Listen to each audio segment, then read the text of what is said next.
5. ¿Cómo se logra la curación? Para que la curación pueda tener lugar, es necesario que se entienda el propósito de la ilusión de la enfermedad. Sin ese entendimiento, la curación es imposible. 1. El propósito de la enfermedad. La curación se logra en el instante en que el enfermo deja de atribuirle valor al dolor. ¿Quién elegiría sufrir a menos que pensase que con ello podría ganar algo? ¿Y algo que tiene valor para él? Indudablemente cree que está pagando un precio módico por algo de mayor valor, pues la enfermedad es una elección, una decisión.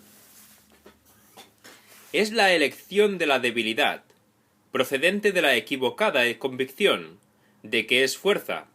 Cuando esto ocurre, se ve a la verdadera fuerza como una amenaza y a la salud como algo peligroso. La enfermedad es un método concebido, en la locura, para sentar al Hijo de Dios en el trono de su Padre. A Dios se le ve como algo externo, poderoso y feroz, ansioso por quedarse con todo el poder para sí mismo. Solo con su muerte puede su Hijo conquistarle. ¿Y qué representa la curación dentro de esta loca convicción? Simboliza la derrota del Hijo de Dios y el triunfo de su Padre sobre él. Representa el desafío supremo, en forma diferente, que el Hijo se ve forzado a aceptar. Representa todo lo que él se ocultaría a sí mismo para proteger su vida. Si se cura, él es responsable de sus pensamientos, y si es responsable de sus pensamientos, será destruido a fin de demostrarle cuán débil y miserable era. Mas si él mismo elige la muerte, su debilidad se convierte en su fuerza. Ahora se ha impuesto a sí mismo lo que Dios le habría impuesto, y de esta forma ha usurpado completamente el trono de su Creador.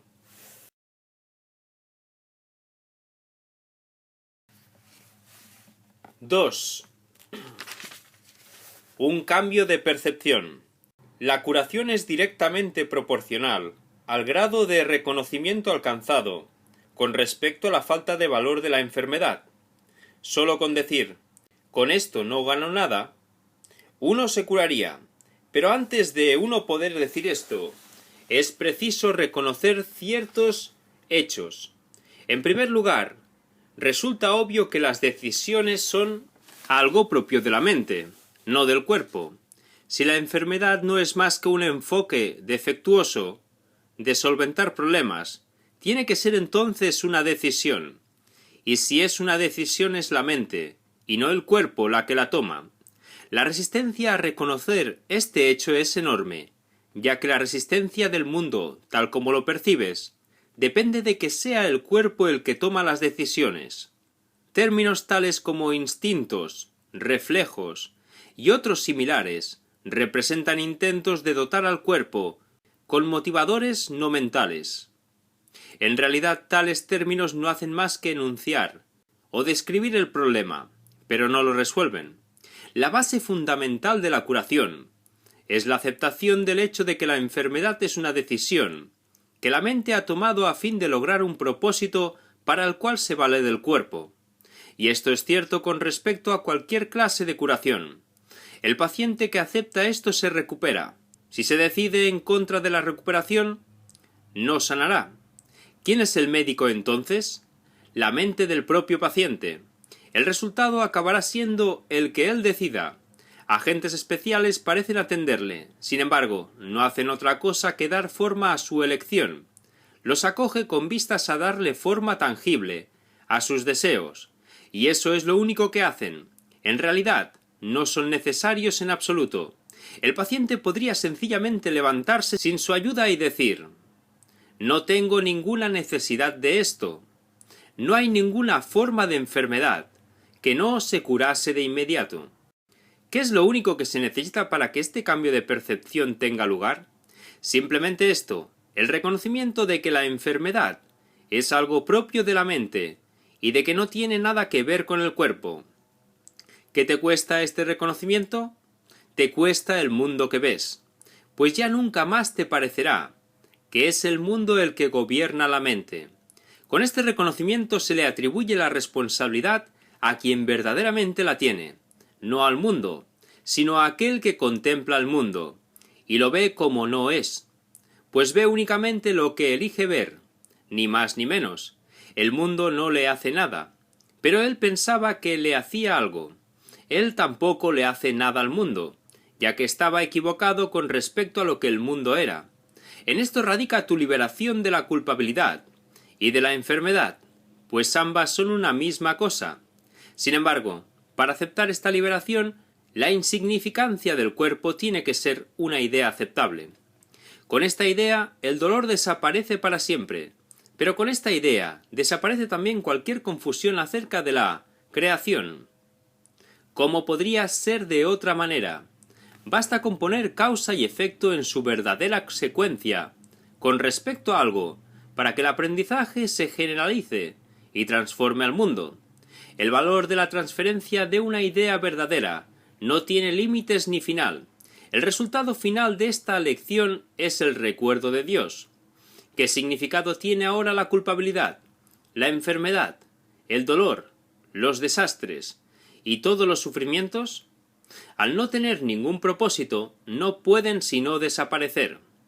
Y con ellos desaparecen también todos los efectos que parecían tener. Causa y efecto no son sino una réplica de la creación, vistos en su verdadera perspectiva, sin distorsiones y sin miedo, restablecen el cielo. 3. La función del Maestro de Dios. Si el paciente tiene que cambiar de mentalidad para poderse curar, ¿qué puede hacer el Maestro de Dios? ¿Puede cambiar la mentalidad del paciente por él? Desde luego que no. Para aquellos que ya están dispuestos a cambiar de mentalidad, la función del Maestro de Dios no es otra que la de regocijarse con ellos, pues se han convertido en maestros de Dios junto con él. Con aquellos que no entienden lo que es la curación, no obstante, tiene una función más específica. Estos pacientes no se dan cuenta de que ellos mismos han elegido la enfermedad. Por el contrario, creen que la enfermedad los ha elegido a ellos. No tienen tampoco una mentalidad abierta al respecto. El cuerpo les dice lo que tienen que hacer, y ellos obedecen. No tienen idea de cuán demente es este concepto. Solo con que lo sospecharan, se curarían. Pero no sospechan nada. Para ellos la separación es absolutamente real. Los maestros de Dios van a estos pacientes representando otra alternativa, que dichos pacientes habían olvidado. La simple presencia del Maestro de Dios les sirve de recordatorio. Sus pensamientos piden el derecho de cuestionar lo que el paciente ha aceptado como verdadero.